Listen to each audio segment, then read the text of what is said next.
Наш парк открыт для самостоятельного посещения, но лучше записаться на экскурсию, и тогда мы вам расскажем о том, какие цари выпрыгивали в окна Кремля, потому что никакими царями на самом деле и не являлись. О том, как передвижные города мешали восточной работорговле.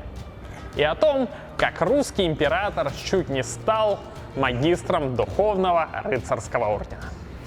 В этом году экспозиция Романовой была обновлена. Добавлено множество новых тем и интересных фактов, от подстаканников до трехлинейных винтовок.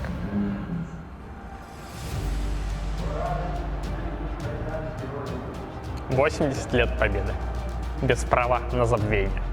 От первых минут войны до последних часов. История о великом подвиге на нашей экспозиции. Архивные документы и видеозаписи. Люди и события. Подвиги и лица.